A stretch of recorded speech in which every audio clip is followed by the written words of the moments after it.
It is 1988 now. Margaret Thatcher is entering her third term of office and talking confidently of an unbroken conservative leadership well into the next century. My youngest daughter is 7, and the tabloid press are circulating the idea of concentration camps for persons with AIDS.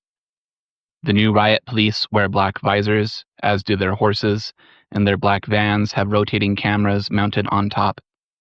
The government has expressed a desire to eradicate homosexuality even as an abstract concept, and one can only speculate as to which minority will be the next legislated against. I'm thinking of taking my family and getting out of this country soon, sometime over the next couple of years. It's cold, and it's mean-spirited, and I don't like it here anymore. Alan Moore, V for Vendetta, Introduction, 1988. For the last 3 years, I've made a tradition out of getting together with a few friends on July 4th for my crudely named 4th of Juvember party. Rather than going out to the typical patriotic celebrations of a country that's increasingly stripped away the civil rights of my friends and our loved ones, we instead celebrate indoors, gathering around a TV to enjoy a bit of anarchy, rebellion, and fireworks as presented to us by Hollywood's favorite trans siblings in the film adaptation of V for Vendetta. The film is, admittedly, not without flaws, so much so that Alan Moore refused to have his name associated with the picture and allegedly never cashed his royalty check. But I don't revisit the film because I think it's a timeless classic or a flawless masterpiece. I revisit it because I find that with every viewing, I come away feeling something different, and it never fails to spark an interesting discussion with those I view it with. At times, especially as a teenager, I actually preferred the movie to the graphic novel. Even now, I would argue that some of the creative liberties taken by the Wachowski sisters worked to the film's benefit. But with a little more time and perspective, and a recent read of the original comic, I can understand how its writer would feel like the point he was trying to make was lost in translation. One of the few scenes that remains almost entirely faithful to the source material, though, is the retelling of Valerie's story. The reading of a prison memoir written on toilet paper, expressing love to a stranger the author has never met, reminding us of the power we still have in our last inch of dignity, even when everything else has been forcibly stripped away. I've always found this scene incredibly moving, even when first viewing it as an otherwise bored 13-year-old, totally unaware of their own queerness. Revisiting it at the age of 28, in my first year of transition, it brought me to tears for the first time as I finally understood the gravity of the scene. Here I was, in what was at that point the best year of my life so far, surrounded by people who loved and accepted me as Tommy, and only now beginning to realize both how much I had to live for and just how much I had to lose. It inspired me to write a small memoir of my own that night. Prior to this point, I had written a number of personal essays that I had shared among close friends. Unfortunately, these were almost never about pleasant subjects. This was my way of processing the various life events that I didn't have the energy or composure to recount in detail to every loved one in my life. Usually explaining the latest emotional trauma I was processing, or how I was coping with discovering that I had been living with undiagnosed and untreated complex PTSD and anxiety for half my life, or expounding on how I was dealing with my divorce or the gradual loss of friendships over the course of my 20s. I didn't want this essay to be one of those. In fact, I didn't want to write an essay like that ever again. There were plenty of things for me to be distressed about, especially now that I was part of one of the groups in conservative crosshairs that had just experienced the first of many losses in civil rights protections. Instead, I wanted this to be a celebration of everything that was finally going right in my life. Valerie's memoir in the comic has a line that resonates with me more than any other. It is strange that my life should end in such a terrible place. But for 3 years, I had roses, and I apologized to nobody. I wanted to have a piece of that present moment that I could hang on to and revisit, even if my worst fears came to fruition. It was something that I wrote only for myself at the time, but I finally feel ready to share it with others, while we still have time to find our 3 years of roses. Let's do a happy one. July 5th, 2022. I was watching V for Vendetta last night in what felt like a much more appropriate way to celebrate the holiday given recent events. When revisiting the prison memoir scene, I came to the realization that just about every personal essay I've written these last few years has been about something rather somber, like a death in the family, my divorce and mental health troubles, or the need to process sexual trauma. However, seeing a character go through the worst imaginable circumstances and still choosing to record their memories, their happiest moments, made me realize that my future self will likely wish that I had done the same. I worry that right now, I may be living through my cabaret summer, one last period of happiness, undetermined in length, before shit hits the fan and the country decides they're significantly less cool with protecting the existence of people like me. I don't want to get this off on the wrong foot by sounding too foreboding, because I'm writing this to celebrate the fact that I'm currently the happiest I've been in quite some time, and these last 3 weeks have been by far some of the best in my life. I'm about 4 months into my life as Tommy, and 3 months on hormones. I'm out to my friends, my stateside family, and now my coworkers. 3 weeks ago, I celebrated my first out Pride and spent my day in Iowa City, running into every queer person I care about that I've met over this last year. There were dozens of people I knew that I kept running into and having short excursions and adventures with, most of whom exclusively know me as Tommy.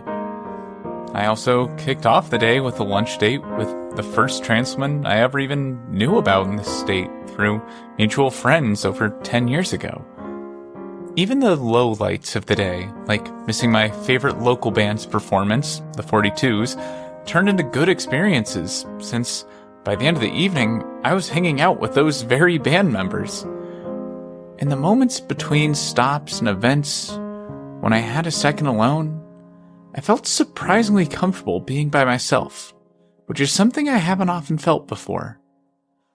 Last weekend, I threw my first quote-unquote birthday party as Tommy. I surround that in quotes since I've made the decision that if I'm changing my name and my gender, then damn it, I'm changing my awful December 23rd birthday as well, since I'm sick of being sad about it getting lost in the shuffle around Christmas every year. The turnout was great, some old friends got to see me as Tommy for the first time, and I got to host the largest gathering of queer and trans people most of the guests had ever seen.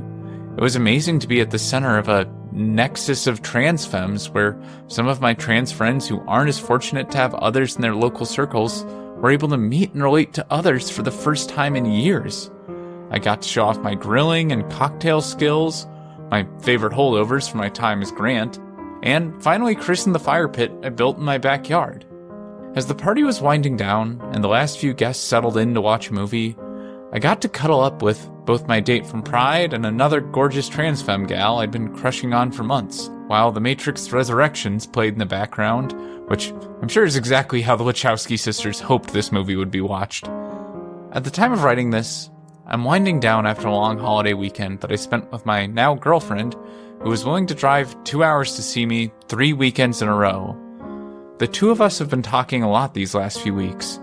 It turns out that since moving back to Iowa from Oregon, she's been pretty separated from the queer community, so being around me has been a very welcome change for her as well. We've recently discovered just how much we have in common. Our interests align in similar enough ways. We both hope to move to Oregon in the coming years, or sooner given the state's current political climate. And most of all, we have something in common that neither of us expected we would ever find in another partner. Something we've both always felt embarrassed to admit to other partners or friends. No, it's not a trans thing, and I won't say what it is here, but it's something that definitely endears us to each other, and is the type of thing people would write self-insert fan fictions about on the sites we've frequented in the past because of this. We spent the 4th of July inside, commiserating about the state of the country with a few friends. We skipped the fireworks show, and instead enjoyed explosions and anarchy in the face of fascism, as presented by Hollywood's favorite trans woman in V for Vendetta. Which finally brings us to this morning. I don't pretend things have been all sunshine and rainbows. I'll admit there have been several hard times since I've started to come to terms with my trans identity. The first month was especially rough since, when I wasn't just struggling with realizing I might be trans, I was also struggling with the realization that I didn't have anyone to come out to. the hormones have definitely started impacting my emotions, and there have been several moments where I've been left questioning whether the hormones are getting the better of me, or if these are justifiable reactions to past traumas. I know there's a lot of difficult moments in store for my future. I still have a very conservative father to come out to, and I'm sure my recent experience of getting misgendered while using the women's room at a queer bar, by a cis dude doing coke with some straight girls in there no less, will be far from the last ridiculous misgendering that spoils an otherwise good evening for me. But these last few weeks have been, without a doubt, the best in my life. I finally feel like I have a future to look forward to, and for the first time in far too long, I'm actually happy about the person I'm becoming. For now, I'm trying to focus on what I have to look forward to in my immediate future. Tomorrow, I'm interviewing the writer of Dead Lucky for my podcast, a comic book about a Hispanic, pansexual veteran who transforms into a superhero and fights tech bros with their giant robot. This writer also happens to be the director of production and development for Power Rangers over the last 10 years, meaning she's pretty much the perfect guest for giant-sized violence. I'm making promising progress on my graphic novel, When We Transform, and I'll be getting my first finished lettered pages for it later this week. Later in the month, I'll be visiting Portland, Oregon in my first ever solo trip, as a way to see if I will in fact want to live there someday. And I'll be finishing the trip with a music festival in Washington with my favorite coworker.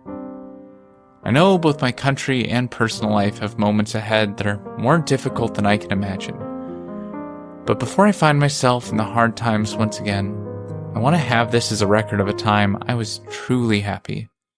A reminder that there is a life worth living out there, and that if only for a brief period of time, I led a life full of joy that my teenage self would have never thought possible. I'm going to hang on to this cloud for as long as I can, because the ones in the distance are starting to look pretty ominous. In revisiting this essay 3 years later, it's hard not to feel like I'm currently living under the dark clouds my past self saw in the distance. The recent events mentioned in the essay was referring to a trans youth sports ban that had just taken effect in the state of Iowa not long beforehand. When I watched the film again with another group of friends the next year, it was in the wake of a ban on gender-affirming care for those under the age of 18, as well as a trans bathroom ban for public school students. The year I write this is the same year that my state became the first to remove gender identity from its civil rights protections, a change that's caused far too many friends, loved ones, and likely my future self to flee the state. While I worry about what this all means for my community, I look around and see other marginalized people facing dystopian nightmare conditions I can hardly imagine. My newsfeed is full of stories of men in masks taking people from their homes and jobs, separating their families, and throwing them into concentration camps. I see millions of Americans being stripped of healthcare access, as the most vulnerable among us are forced to go hungry while the government decides just how much it's willing to spend on ballrooms, billionaire tax cuts, and Gestapo funding. It's not just the news that's making me feel so scared right now. I've come to expect fear-mongering from them. What really worries me is seeing how my doctors seem more frustrated and scared every time I visit them, as they've become visibly worn down after seeing so many patients whose gender-affirming care is no longer covered by Medicaid, while they face a never-ending barrage of attacks from conservative lawmakers. Even my therapist seems to be nearing the end of her rope. It's hard for her to inspire hope among her clients when so many of their mental health struggles are caused or exacerbated by the overall state of the country getting worse, and the government continuing to target the most vulnerable among us. While I know the expectation during times like these is to reach for optimistic escapism, I find myself increasingly drawn to dystopian media lately. Weirder still, I find these stories oddly comforting. Reading Alan Moore's foreword to V for Vendetta and his mention of mass policemen and the eradication of queer language made me realize we've been here before. There's nothing okay about what's going on right now, but the good news is we have the power to stop it. Nations have come back from this level of fascism in the past and will do it again. The question is, how? Unfortunately, I'm just a comic book podcaster. I'm not the person you should be looking to for answers on how to stop fascism or save the world. But I do read a lot of comics and stories about the subject, and historically, in mankind's search for answers, Stories are a great place to start. You may be asking, what's a story going to do in the face of fascism? Well, one of the most celebrated pieces of alternate history dystopian fiction speaks to this directly. The Man in the High Castle by Philip K. Dick is the first of many works to explore what the world would look like if the Axis powers had won World War II. Unlike its Amazon Prime TV adaptation, the book is not the Wolfenstein-style action thriller you might expect given its premise. Instead, it's a story focusing on the lives of everyday people in different regions of the former United States, now under German and Japanese control. The book's point of view characters are all affected in one way or another by the publication of a novel entitled The Grasshopper Lies Heavy, a work of speculative fiction that explores what their world would look like if the Allies had won World War II. While some dismiss the book entirely, it inspires a radical shift in the worldview among others, with one going as far as to seek out the book's author, the titular Man in the High Castle, to get a better understanding of the book's semi-supernatural origins and significance. While we never find out if the United States ever regains its independence or if the Nazi Party eventually collapses, we do see how one book challenging the narrative of the powers that be has the potential to change the world. The interweaving narratives show us how the ripple effects of storytelling and artistic expression can be what inspires someone to save the life of a complete stranger, to call into question what the world could be and our place in it, and how we can find cosmic truth even in a piece of fiction. By engaging with the story, our characters find themselves living in a better world, one step closer to the one seen in the novel. We see this same theme of how stories and ideas inspire people to action in both the film and graphic novel of V for Vendetta, but they approach the topic in very different and often conflicted ways. The film portrays the character of V as a revolutionary, whereas the graphic novel depicts him as a pure anarchist. The movie provides a much more cinematically satisfying experience, as V goes down in a bullet-time blaze of glory knife fight where he kills the fascist heads of state as the people of London take to the streets dressed as V in a moment of collective action against the authoritarian regime. The graphic novel, on the other hand, emphasizes the importance of V as a temporary symbol. V is not meant to be the face of the revolution, but instead living proof that the government is not all-powerful and in fact incredibly fragile. He passes the mantle of V to his companion Evie, and faces a much less glamorous, though intentional death at the hands of a single detective. Dominic Noble's YouTube series, Lost in Adaptation, has a great essay on how the comic does a much better job showing how fascist parties tend to eat themselves alive, as V manages to successfully pit the surviving members of the regime against each other, bringing his plans into fruition even after his own death. I don't point out these differences as a means of criticizing the film version of V for Vendetta. I believe an adaptation of any piece of dystopian fiction should speak to the world the viewer is living in. I don't think a faithful adaptation of the graphic novel would have resonated with Bush-era American audiences nearly as much as the film did. Some could argue that we would have been better off if the Wachowskis made an original IP inspired by V for Vendetta instead of taking so many creative liberties with the source material. After all, that's more or less what happened with their most famous film, The Matrix, which drew heavily from Grant Morrison's comic series, The Invisibles. However, going this route would have deprived audiences of seeing the retelling of Valerie's story on screen, and I firmly believe that this sequence alone justifies the entire film's existence. This scene has inspired a trans interpretation of this story among some viewers, both in the text itself and the behind-the-scenes motivations of keeping the scene unchanged in the adaptation. In a very literal sense, the role of V transcends gender.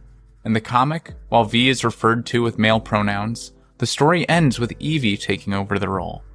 There are also clues in the medical diaries outlining the experiments performed on V in the Larkhill concentration camp that could point to V being assigned female at birth. When going off the film adaptation alone, I've even heard some speculate that V and Valerie could in fact be the same person. I'm not here to convince anyone of a personal headcanon of V's identity, or to project transness on a fictional character. What I'm more interested in is how the Wachowskis' experience as, at the time, closeted trans women in Hollywood informed their approach in adapting this story. While there's much to say on this particular subject, Comic scholar Elizabeth Sandifer summarizes it well in her essay, By Understanding Her, V for Vendetta as Trans Cinema, and I think I'll let her speak for herself. It is clear that a trans reading of the film is supported. In addition to leaving the Valerie chapter unaltered in a way that nothing else in the original comic was, the changes made to the film similarly highlighted queer themes. Most crucially, the character of Gordon. His story is reworked to have him be a gay man who gives a moving speech about why he's in the closet, mourning how, after so many years, you begin to lose more than just your appetite. You wear a mask for so long, you forget who you were beneath it. It is impossible to read these lines as anything other than Lana Wachowski commenting upon living in the closet as a trans woman, having to put on a suit and pretend to be a man to continue to work in Hollywood. But in the end, it is, much like the original comic, the Valerie sequence that proves key. Her famous discussion of the very last inch, which is small and it is fragile and it is the only thing in the world worth having. We must never lose it or give it away. We must never let them take it from us, is a line that would have had obvious, powerful meaning to Lana Wachowski, a trans woman in the course of realizing herself. The realization that one's dysphoria and discomfort with their gender assigned at birth is not simply, as the Wachowskis described it a few films earlier, a splinter in your mind driving you mad, but in fact the vital, undeniable cornerstone of one's life and identity, is a terrifying and literally transformative one. The fact is that Lana Wachowski, as a trans woman, especially a trans woman who began transitioning amidst the rampant homophobia of the early Bush era, when the queer community was locked in a seemingly losing battle to get same-sex relationships a measure of legal recognition, where anti-sodomy statutes were still on the books and constitutional, and where trans rights were still a distant and politically unimaginable horizon, mostly existing as the thing gay activists could offer to throw under the bus as a compromise, had already undergone her own equivalent of Evie's despairing horror locked in her cell, her terrified embrace of her last inch, her realization that it would be better to die behind the chemical sheds than give up who she was, and her rain-soaked apotheosis in rebirth. V for Vendetta was, in a fundamental sense, far more her story to tell than it had ever been Alan Moore's. In the afterword of the collected editions of V for Vendetta, Alan Moore jokingly ridicules those that ask writers the question, where do we get our ideas from? Kidding aside, it's an interesting question with no single definitive answer. While the afterword goes on to outline how Alan Moore and artist David Lloyd created the world of V for Vendetta, everything from the premise, the art style, and the character design for V, I'd like to go one step further. The symbol of V as an opposition to fascism predates Moore and Lloyd's creation of a vigilante in a Guy Fawkes mask. Modern American readers like myself may come to this story completely unaware of the mimetic V for Victory campaign that dates at least as far back as World War II. There are conflicting stories about the exact origin of the term, but its use and meaning seem to have been shared throughout occupied Europe. The symbol was expressed with a hand gesture similar to a peace sign, and was used as a rallying cry throughout Belgium, the Netherlands, France, and Britain. According to Victor de Lavallee, the former Belgian Minister of Justice who helped spread the message as director of the Belgian French language broadcasts on the BBC, the occupier, by seeing this sign, always the same, infinitely repeated, would understand that he is surrounded, encircled by an immense crowd of citizens eagerly awaiting his first moment of weakness, watching for his first failure.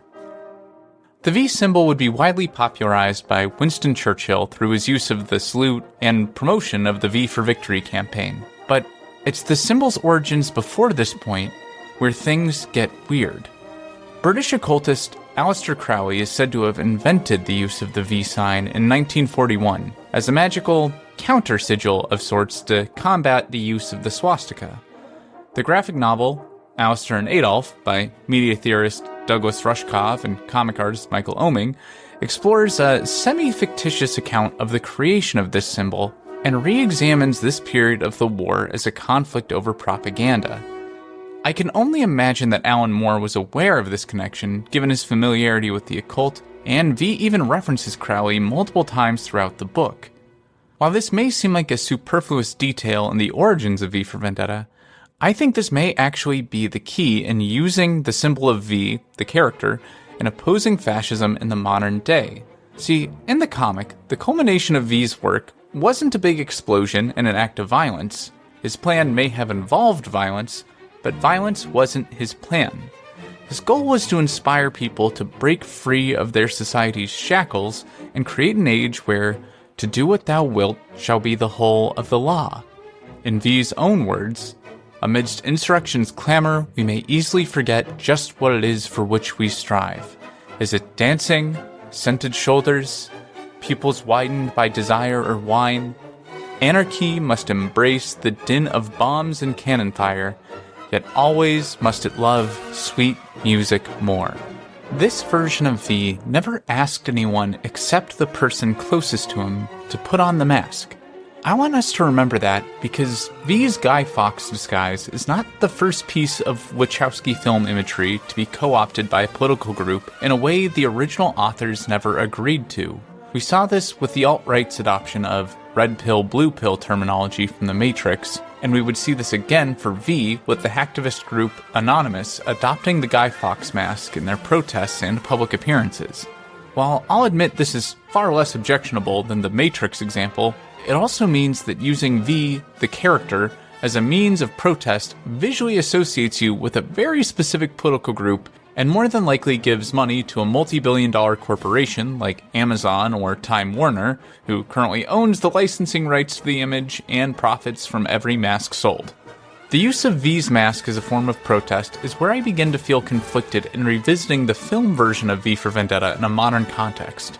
In a film, the idea of the people of London dressing up as an alleged terrorist and taking to the streets makes for a visually and emotionally satisfying climax to a story about revolution.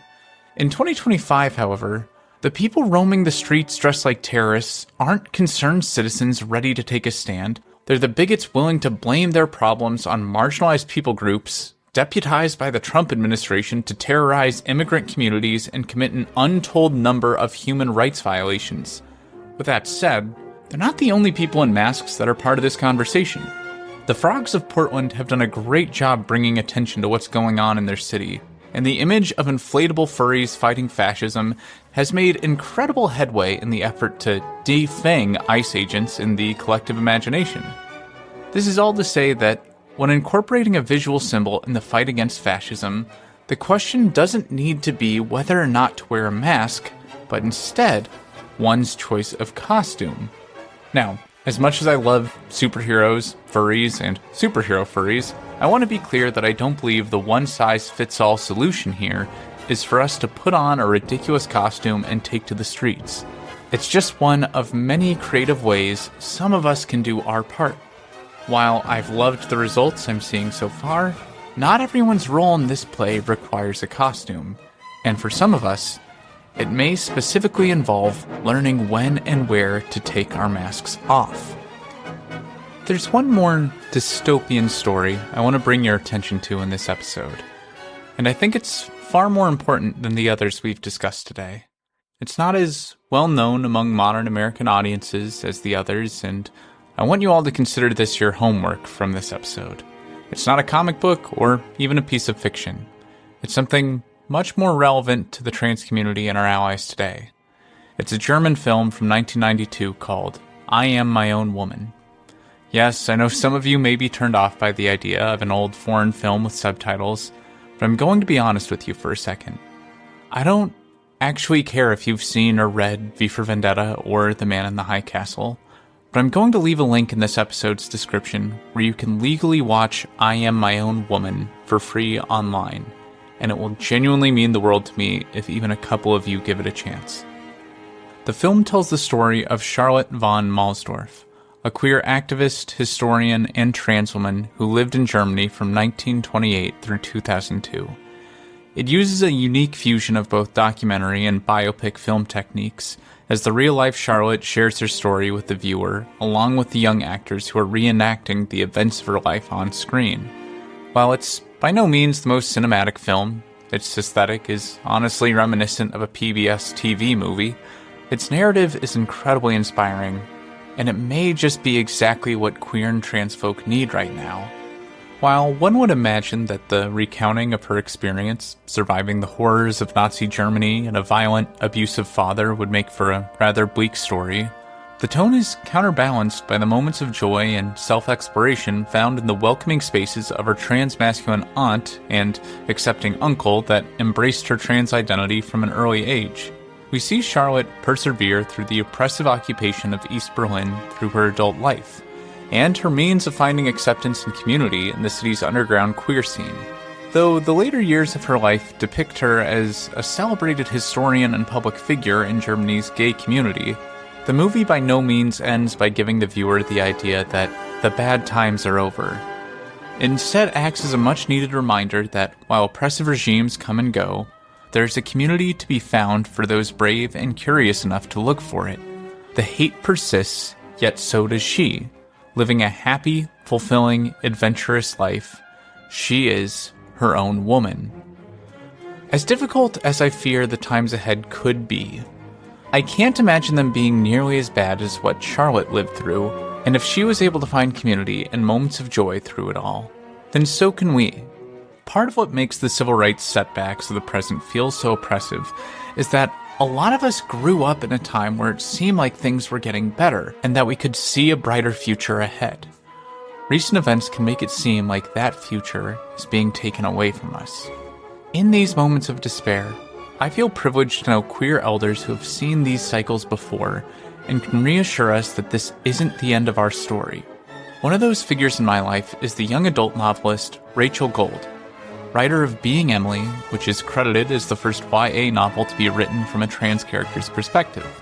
There are other instances of trans characters in YA fiction before this, but Rachel's novels are likely the first you'd actually want to give to a trans teenager. When things were looking the most bleak for trans rights in Iowa, Rachel was the one I was able to look to for hope. They told me of the experiences of activists fighting for basic healthcare resources and protections for those affected by the AIDS crisis throughout the 80s and 90s, and how the discriminatory bills passed during that time period were what laid the groundwork for the lawsuits that would secure some of the biggest queer rights victories over the next 20 years. Things that seemed inconceivable in their lifetime, like legal recognition of same-sex marriage, or the ability to receive gender-affirming care without navigating through years of red tape and medical gatekeeping, became a reality because of the battles they were forced to fight.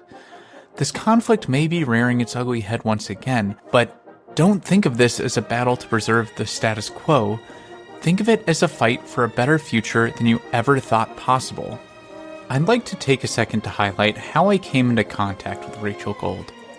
It wasn't from seeking them out specifically, or from a past familiarity with their work. It was from sharing and celebrating the life and work of another Rachel, a friend and mentor of theirs, Rachel Pollack.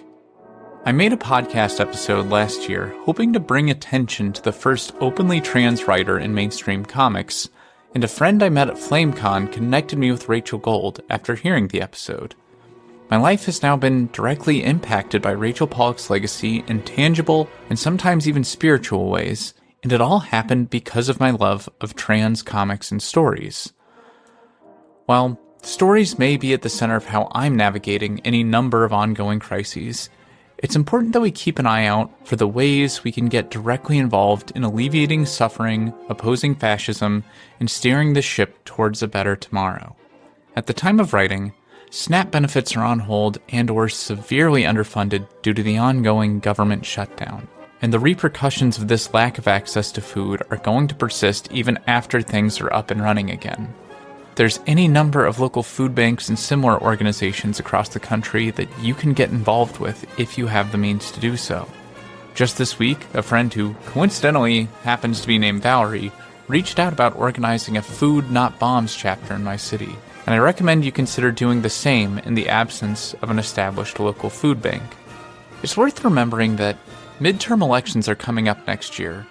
While I'm not a fan of most of the politicians in Washington, I know from experience that there are good, working-class people trying to make their communities a better place that are running for office on a local and state level, and they need your help. If you can't find one, be one. It's not too late to run for something yourself if you feel called to do so.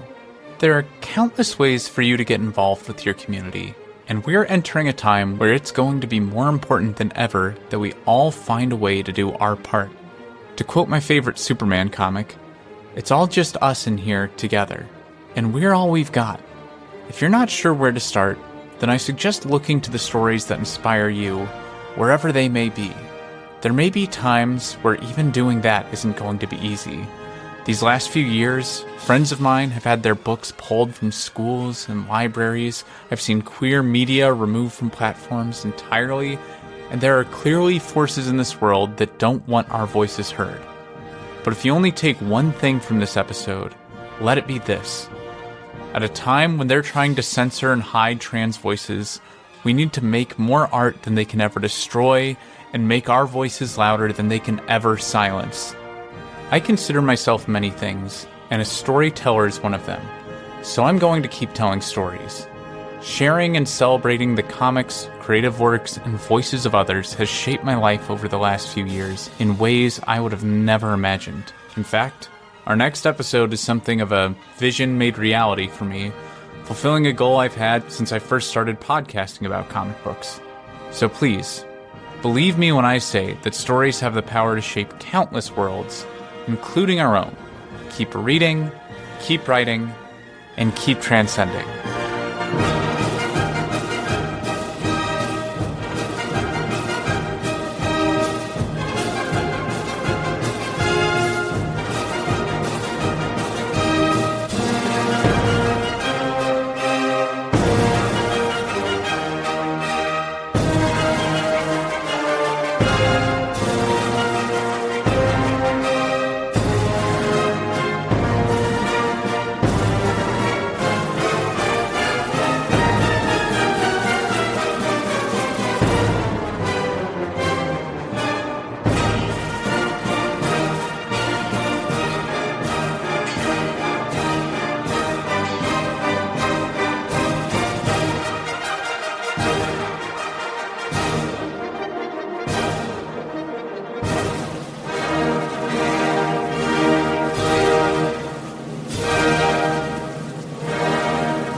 Some quick music credits and acknowledgements before we go. I'd like to give a huge thanks to the musicians who contributed to this episode. Thanks to Amdrag for providing the guitar backing tracks they've used on their YouTube channel of the same name. A Small Bird for putting together an instrumental version of their beautiful song, The Woods Again, and scoring the Let's Do a Happy One segment with it. And to artist Ancient Summer for providing instrumentals to their songs Rising Tides and Deeper Than the Rubble. You can find links to support all of these musicians in today's show notes. Also, shout out to Elizabeth Sandifer and Amdrag for lending their voices for the quotes in today's episode. Also, thanks to the people who have given me hope in what's otherwise been a very scary time in my state. Specifically, Rachel Gold, Amy Wickendahl, and Zoe Zephyr. I also recommend our listeners check out the podcast Team Human by Douglas Rushkoff, which has been a major inspiration for today's episode and a great reminder of all the small ways we can get involved in helping our communities. Thank you for listening to Transcending Comics, and thank you again to everyone who helped make this episode happen. Whatever comes next, we'll get through this together.